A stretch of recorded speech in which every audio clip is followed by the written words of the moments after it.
Hello दोस्तों, राधे राधे, जय श्री कृष्णा, हर हर Mahadev. Priyanka motivational YouTube channel में आप सभी लोगों का स्वागत है। जो लोग इस चैनल से नहीं जुड़े हैं, आप लोग जुड़ जाएं, ताकि इस चैनल का वीडियो आप सभी तक आसानी से पहुंच सके। दोस्तों, हम आप लोगों को एक ऐसी हिंदी कहानी के बारे में चर्चा करने जा रहे हैं जो इस कहानी को सुनकर मजा आ जाएगा। आखिर औरत का वह कौन सा अंग है जो पति हर रात बेशर्म होकर दबाने और चूसने से अचानक अपार धन की प्राप्ति होने लगती है। जय श्री कृष्णा। दोस्तों, मेरे प्यारे दर्शकों, आप सभी लोगों का फिर से बहुत बहुत स्वागत है हमारे YouTube चैनल पर। आज फिर एक बार बहुत ही ज्ञानवर्धक और प्रेरणादायक वीडियो आप लोगों के लिए लेकर आए हैं। मेरे प्यारे दर्शकों, आज हम आपको इस वीडियो के माध्यम से यह बताएंगे कि औरत का कौन सा अंग दबाना या चूसने से उसके घर में सदा मां लक्ष्मी का वास रहता है और महालक्ष्मी की कृपा सदैव बनी रहती है। तो मेरे प्यारे दर्शकों, हम आपको एक सच्ची कहानी के माध्यम से बताएंगे कि औरत का वह कौन सा अंग है जिसे हर पुरुष को दबाना और चूसना चाहिए। तो मेरे प्यारे दर्शकों, वीडियो को बीच में ना छोड़ें, क्योंकि अधूरी जानकारी विष के समान होती है। आधा अधूरा ज्ञान कोई काम का नहीं होता है। और मेरे प्रिय दर्शकों, आज का हमारा यह प्रसंग बड़ा ही ज्ञानवर्धक है। मेरे प्यारे दर्शकों, यह ज्ञानवर्धक बातें आपको आजकल की इन किताबों में नहीं मिलती है। तो मेरे प्यारे दर्शकों, यह जानकारी हम बहुत मेहनत करके ढूंढ के लाए हैं। तो दोस्तों, वीडियो को लाइक कर दीजिए और हे माता लक्ष्मी, जो भक्त कमेंट में जय माता लक्ष्मी लिखेगा उसको हमेशा खुश रखें और धन की कमी ना होने दें। मित्रों, वीडियो शुरू करने से पहले जो लोग नए मेहमान के रूप में हमारे चैनल पर आए हैं, वो लोग हमारे चैनल को सब्सक्राइब कर दीजिए, ताकि आप लोग जुड़े रहे और ऐसे ही ज्ञानवर्धक बातें आप लोगों तक पहुंचे। दोस्तों, इस चैनल पर जो भी आपको जानकारी दी जाती है वो एक सच्ची जानकारी होती है। तो चलिए दोस्तों, आज की इस प्यारी सी वीडियो को शुरू करते हैं। दोस्तों, एक समय की बात है, एक नगर में रामू नाम का एक व्यक्ति रहता था। वह अपनी पत्नी से बहुत ज्यादा परेशान था, क्योंकि उसकी पत्नी बात बात पर हमेशा उसे ताना मारा करती थी। रामू की पत्नी रामू को हर रोज यही सुनाती, तुम्हारे पास है ही क्या, घर में खाने तक को कुछ नहीं है। मेरे प्यारे दर्शकों, उसके घर में बिल्कुल कंगाली छा गई थी। एक भी रुपया नहीं था और उसके घर में खाने के लिए अन्न का एक दाना तक नहीं था। मित्रों, एक तो घर में खाना नहीं, ऊपर से पत्नी का ताना। वह बहुत परेशान हो गया था। बेचारे के समझ नहीं आ रहा था कि मैं क्या करूं। एक दिन की बात है, जब वह अपने घर से एक जंगल के रास्ते पर निकल गया। वह बहुत ही सुनसान रास्ते पर चल ही रहा था कि उसे एक साधु तपस्या करते हुए दिखाई दिए। वह उनके पास जाकर बैठ गया। जब साधु ने अपनी तपस्या खत्म की तो रामू उनके सामने जोर जोर से रोने लगा। साधु बोले रामू से, पुत्र, तुम्हें क्या दिक्कत है, तुम क्यों रो रहे हो, आखिर तुम्हें क्या परेशानी है। तब रामू ने साधु महाराज से कहा, हे महाराज, मेरी एक पत्नी है जो कि मुझे रोजाना ताना मारती है। वो मेरी पत्नी रोजाना झगड़ा करती है। मैं गरीब हूं, तो महाराज मैं आखिरी करूं तो करूं क्या, कितना भी कुछ करूं, लेकिन धन कमा ही नहीं पाता हूं। मेरा एक छोटा सा धंधा था, वह भी पत्नी के क्लेश की वजह से चौपट हो गया। वह दिन रात मुझसे झगड़ा करती है। अब तो मैं दाने दाने के लिए मोहताज हूं। हमारे घर में खाने के लिए रोटी नहीं है, इसके अलावा पहनने के लिए वस्त्र भी नहीं है। लेकिन मैं अपनी पत्नी को समझाता हूँ कि वह मुझे ताने ना मारे, मुझसे झगड़ा ना करे, लेकिन वह बिल्कुल भी नहीं मानती। साधु जी, मैं इसी वजह से बहुत ज्यादा परेशान हूँ। इसी कारण से मैं घर छोड़कर यहाँ आया हूँ। तब साधु जी कहते हैं, रो मत बेटा, मैं तुम्हें एक काम बताने जा रहा हूँ जो तुम्हारी किस्मत चमका देगा। तुम्हें अपनी औरत का सिर्फ यह अंग बेशर्म होकर कर दबाना और चूस लेना है। अचानक तुम्हारे घर में धन की प्राप्ति होने लग जाएगी। तुम देखते ही देखते अमीर बन जाओगे। और साधु जी कहते हैं, जो भी पुरुष औरतों का यह अंग दबाता या चूसता है, उसके घर में कभी भी धन की कमी नहीं रहती है और ना ही उसके घर में कभी भी कलश होता है। वह जो भी व्यापार करता है उसमें हमेशा तरक्की होती है। मेरे प्यारे दर्शकों, अभी इस बात को ध्यान से सुनना। साधु जी बोले, अब मैं तुमको औरत के उन अंगों के बारे में बताने जा रहा हूँ। इसे अपने जीवन में इस पर गौर करना। तब रामू साधु जी महाराज की बातें बहुत गौर से सुनता है। दोस्तों, तभी साधु जी महाराज रामू को एक कहानी सुनाते हैं और बताते हैं कि एक नगर में एक किसान रहता था। उसके बहुत सारे खेत थे जिस पर वह दिन रात मेहनत करता था। उसके घर में किसान और उसकी पत्नी रहा करते थे। उस किसान और उसकी पत्नी में आपस में बहुत ज्यादा प्रेम था। उसके घर में किसी भी प्रकार की लड़ाई झगड़ा या क्लेश नहीं होता था। इसी वजह से उसके घर में सदैव महालक्ष्मी का वास रहता था और उसके खेतों में इतनी ज्यादा पैदावार होती थी कि वह दिन प्रतिदिन और अमीर होता जा रहा था। उस किसान और उसकी पत्नी में इतना प्रेम था कि आसपास के लोग उन्हें देखकर जल जाया करते थे। धीरे धीरे उसके पूरे गांव के लोग जानने लगे कि किसान और उसकी पत्नी में बहुत ज्यादा प्रेम है। धीरे धीरे यह बात उस नगर के राजा तक पहुंच गई। दोस्तों, किसान और उसकी पत्नी की बात जब राजा के पास पहुंचती है तो राजा भी उसके प्रेम की काफी ज्यादा तारीफ करते हैं। वह सभी से बताते हैं कि हमारे नगर में एक किसान और उसकी पत्नी रहते हैं जिनमें कभी भी लड़ाई झगड़े नहीं होते हैं। उन दोनों में आपस में इतना प्रेम है कि मैंने ऐसा अपनी जिंदगी में कभी भी नहीं देखा। एक बार की बात है, राजा पूरे नगर में ढिंढोरा पिटवा देता है कि इस नगर में जितने भी लोग हैं वह सभी अपने घर में घी का दिया जलाएंगे। तो राजा की पत्नी पूछती है, हे पतिदेव, आप ऐसा क्यों कर रहे हैं? सबके घर में घी का दिया क्यों जलवा रहे हैं? तभी राजा अपनी पत्नी की बात सुनकर कहते हैं, दीपक प्रेम की निशानी होता है। जिसके घर में घी का दीपक जलता है उसके घर में सदैव प्रेम बना रहता है। और मैं चाहता हूँ कि जो प्रेम किसान और उसकी पत्नी के घर में है वह हमारे पूरे नगर में रह रहे पति पत्नी के बीच हो।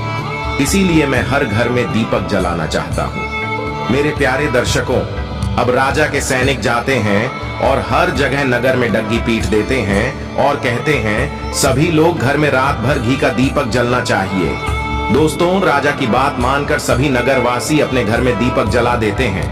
लेकिन जैसे ही आधी रात होती है सभी के घर के दीपक बुझ जाते हैं, लेकिन किसान के घर का दीपक वैसे ही जलता रहता है। मेरे प्यारे दर्शकों, दीपक हमेशा किसान की पत्नी जलाती थी लेकिन उसकी बात नहीं मानती थी। वह हमेशा अपनी मनमानी करती थी। उसका जो भी मन करता था वही काम करती थी। लेकिन किसान को इस बात से कोई भी दिक्कत नहीं होती थी क्योंकि किसान बहुत समझदार था। किसान सोचता था, यदि मैं अपनी पत्नी को रोक टोक करूंगा तो घर में बेवजह ही लड़ाई झगड़ा होंगे। कई चीजें किसान इस वजह से अनदेखा करता था कि उसके घर में प्रेम बना रहे। उधर राजा अपने महल को छोड़कर पूरे नगर का नजारा देख रहे थे। उन्होंने देखा कि सारे नगर में किसी के घर में दीपक नहीं जल रहा है लेकिन किसान के घर में दीपक जल रहा है। तब राजा अपनी रानी से बोलता है कि देखो, किसान और उसकी पत्नी के घर में दीपक जगमगा रहा है लेकिन पूरे नगर में कहीं भी दीपक नहीं जल रहा है। इसी से पता लगता है कि किसान और उसकी पत्नी में कितना प्रेम है। तब राजा की पत्नी राजा से बोलती है पतिदेव, जो किसान और उसकी पत्नी में प्रेम है वह किसान की पत्नी की वजह से है और इसी वजह से उसके घर में इतना ज्यादा प्रेम है। मित्रों, जब राजा रानी की बात सुनता है तो कहता है, नहीं, तुम्हारा सोचना गलत है। जो प्रेम किसान के घर में है वह उसकी पत्नी की वजह से नहीं है बल्कि वह किसान की वजह से है। रानी कहती है कि किसान की पत्नी बहुत ज्यादा समझदार है। आपका सोचना गलत है और यही वजह है जो कि उनके घर में कभी भी लड़ाई झगड़ा नहीं होता है। राजा कहता है कि किसान समझदार है और रानी कहती है कि किसान की पत्नी समझदार है। मेरे प्यारे दर्शकों, इसी तरह कुछ देर चलता रहा। इसी बात को लेकर राजा और रानी के बीच काफी झगड़ा हो गया। इसके बाद रानी ने क्या किया, राजा की दाढ़ी उखाड़ ली और राजा ने रानी को उठाकर पटक दिया। इसके बाद राजा कहता है, हम लोगों को झगड़ा करने की जरूरत नहीं है, क्यों ना हम किसान और उसकी पत्नी की परीक्षा ले लें। सारा दूध का दूध और पानी का पानी हो जाएगा। लड़ाई करने के बाद इस बात पर राजा और रानी दोनों सहमत हो जाते हैं और दोनों की परीक्षा लेने के लिए तैयार हो जाते हैं। तब राजा अपने महल में जाता है और एक पुरुष सैनिक को बुलाता है और पुरुष सैनिक से बोलता है कि तुम किसान के पास जाओ और जो प्रश्न मैं तुमसे बोल रहा हूं वह तुम किसान। वह पुरुष सैनिक बोलता है, ठीक है महाराज। वह सैनिक राजा की बात सुनकर किसान के पास जाता है। उस समय किसान की पत्नी खेतों में गई थी लेकिन किसान की कुछ तबीयत ठीक नहीं थी। इस वजह से वह खेतों पर नहीं गया था। इस समय वह सैनिक किसान के घर पहुंच जाता है और किसान से कहता है, मैं राज दरबार से आया हूं, राजा साहब ने मुझे भेजा है। मेरे प्यारे दर्शकों, किसान कहता है, बताइए मैं आपकी क्या सेवा कर सकता हूं? आप बैठ जाइए, मैं आपके लिए पानी लेकर आता हूं। तभी वह सैनिक बोलता है कि नहीं, तुम कुछ भी मत लाओ, मैं राजा का सैनिक हूं, बस आपके पास राजा का समाचार लेकर आया हूं। तब किसान कहता है, ठीक है, आप मुझे बताओ, राजा साहब ने मेरे लिए क्या समाचार भेजा है? तभी सैनिक कहता है, किसान, राजा साहब ने यह बोला है कि यदि तुम अपनी पत्नी को छोड़ देते हो तो राजा जी आपको बहुत सारे हीरे जवाहरात और साथ में तुम्हारे जमीन से 2 गुना ज्यादा जमीन राजा जी आपको गिफ्ट में देंगे। इसके अलावा राजमहल का आधा हिस्सा भी आपको दिया जाए। यह बात सुनकर जो किसान ने जवाब दिया वह सुनने लायक है। किसान ने कहा, राजा जी अपना पूरा राजमहल मुझे क्यों ना दे दे, लेकिन मैं अपनी पत्नी को नहीं छोड़ूंगा। जाओ और अपने राजा से कह दो किसान ने ऐसा कहा है। सैनिक वापस जाता है राजा के पास और राजा को सारी बातें बताता है।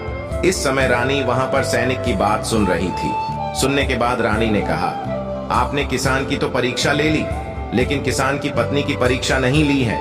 इस तरह से हम कैसे पता कर सकते हैं कि कौन समझदार है? इसके बाद रानी ने कहा कि अब मैं भी किसान की पत्नी की परीक्षा लेना चाहती हूँ। जब दोनों की परीक्षा हो जाएगी तभी पता चलेगा कि कौन समझदार है। फिर रानी ने भी एक सैनिक बुलाया और कहा कि मेरी बात किसान की पत्नी को बोलना और याद रखना। ये बात तभी बताना जब किसान वहां पर ना हो। सैनिक ने पूछा कि रानी, क्या बात बतानी है? वह तो बताओ तो।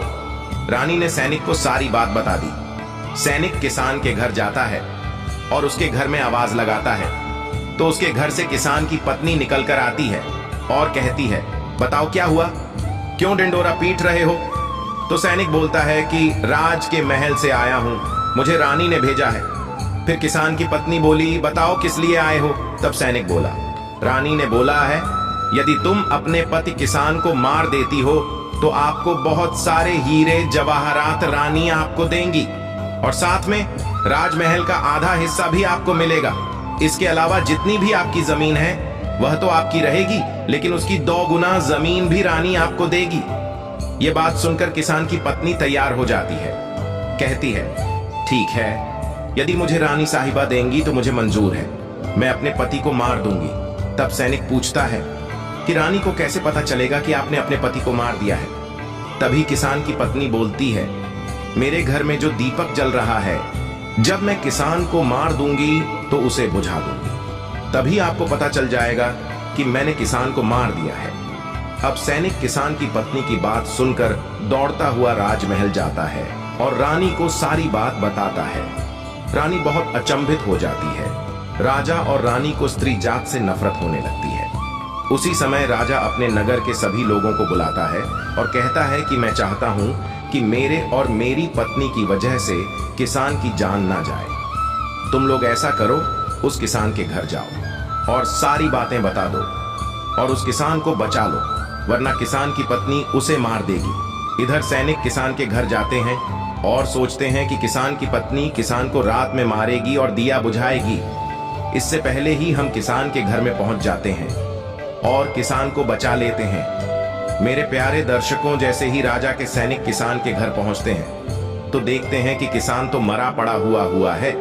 तो सैनिक किसान की पत्नी से बोलते हैं कि तुमको तो किसान को रात में मारने के लिए बोला गया था, लेकिन आपने अभी किसान को क्यों मार दिया? तब उस किसान की पत्नी बोलती है कि किसान को तो मुझे मारना ही था, रात में तो मुझे सिर्फ दिया ही बुझाना था, इसलिए किसान को तो मैंने दिन में ही मार दिया है। सभी सैनिक तुरंत ही किसान के घर से दौड़े दौड़े जाते हैं और राजा रानी को सारी बातें बताते हैं। राजा और रानी क्रोध से आग बबूला हो जाते हैं। इसके बाद राजा और रानी किसान की पत्नी को बंदी बनाकर लाने के लिए अपने सैनिक से कहते हैं। सैनिक जाते हैं, किसान की पत्नी को बंदी बनाकर ले आते हैं। राजा किसान की पत्नी से पूछता है, ऐसा तुमने क्यों किया? तुम लालची औरत हो, तुम्हें पैसों से प्यार है। तभी किसान की पत्नी ने जवाब दिया और बताया कि मुझे तो किसान को पहले ही मारना था, वह तो मैं कोई बहाना ढूंढ रही थी, क्योंकि किसान की आदत बहुत खराब थी, वह मेरे साथ बहुत खराब व्यवहार किया करता था। तो राजा ने कहा, ऐसा क्या करता था? मेरे प्यारे दर्शकों, अभी इस कथन को ध्यान से सुनना। तो किसान की पत्नी ने जवाब दिया कि वह मेरे नाक का ऊपरी हिस्सा अपनी उंगली से हमेशा दबाया करते थे। इसके अलावा किसान एक काम और मेरे साथ करता था। तो राजा बोला, वो कौन सा काम? तभी किसान की पत्नी ने जवाब दिया, वह किसान मेरे कान का पिछला हिस्सा अक्सर अपनी जीभ से स्पर्श किया करता था। राजा ने पूछा, ये बताओ, जब आप लोग गरीब थे तब क्या किसान आपके साथ ये काम करता था? तो किसान की पत्नी बोलती है, नहीं महाराज, तब ऐसा नहीं करता था। तब राजा ने कहा, मैं समझ गया कि किसान ऐसा क्यों करता था। उसी समय साधु जी ने रामू से पूछा, तुम्हें कुछ समझ में आया? औरत का कौन सा अंग दबाने तथा चूसने से लोगों को अचानक धन की प्राप्ति होती है? तो रामू ने कहा, नहीं साधु जी, मुझे अभी समझ में नहीं आया। तभी साधु जी कहते हैं, अगर अभी समझ नहीं आया तो मैं फिर से आपको बताता हूं। किसान अपनी पत्नी के साथ जो पहला काम करता था वह है उसके नाक के ऊपरी हिस्से को अपनी उंगली से दबाता था। तो जिस भी मनुष्य के घर में पैसों की किल्लत है उसे अपनी उंगली से औरत के नाक के ऊपरी हिस्से को जरूर दबाना चाहिए। मेरे प्यारे दर्शकों, औरत के नाक के ऊपरी हिस्से को बहुत शुभ माना जाता है। इसी वजह से जो यह काम करता है वह हमेशा धनवान पुरुष बन जाता है। दूसरा काम है, जो भी पुरुष औरत के कान का पिछला हिस्सा अपने जीभ से स्पर्श करता है उसके किस्मत के द्वार खुल जाते हैं, उसे अचानक धन की प्राप्ति होती है। ऐसा इसीलिए होता है क्योंकि औरत के कान के पिछले हिस्से में माता लक्ष्मी का वास होता है। जब आप ऐसा करते हैं तो माता लक्ष्मी आपसे प्रसन्न हो जाती है और आपको अपार धन देती है। और आपने एक बात तो जरूर सुनी होगी, औरतें माता लक्ष्मी का रूप मानी जाती है। यही वजह है इस संसार में जो भी मनुष्य यज्ञ पवित्र काम करता है उसका घर धन से भर जाता है। तो मेरे प्यारे दर्शकों, आज का वीडियो कैसा लगा कमेंट करके जरूर बताएं। और हाँ, कमेंट में हर हर महादेव लिखना ना भूलें। मेरे प्यारे दर्शकों, धन्यवाद। मिलते हैं फिर अगले वीडियो में।